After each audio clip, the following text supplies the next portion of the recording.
From Eyewitness Sports, this is your Catch It Kansas 2-minute drill. The Rawlins County football team's out to a 4-0 start this season.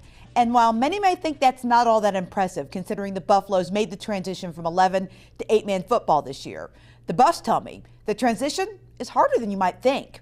It may look the same, but 8-man football is very different from the 11-man game. It's definitely been a little different, It's taken 3 people off the field, and I think the biggest thing is the pace of the game. There's less people, obviously, so it's just the field's shorter, so you just run out of room quicker. The speed, like Dylan said, is just so much faster. And the transition from an 11-man team is not only one of X and O's, it's also mental. We definitely are playing 8-man like an 11-man team. We haven't came out and yet scored 60 points in a game. We're yet to really play like an 8-man team. So,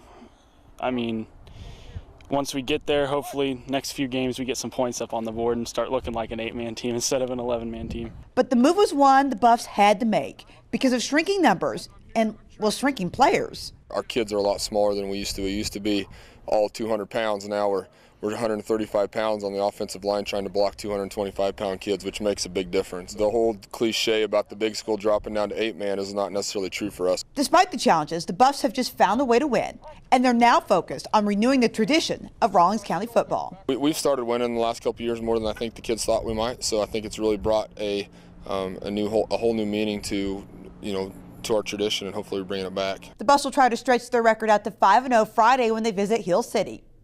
The usual suspects are all there in the latest high school football poll, including La Crosse and Ness City holding strong at #1 in their respective classes. To see the entire rankings, head to your source for high school sports, CatchItKansas.com.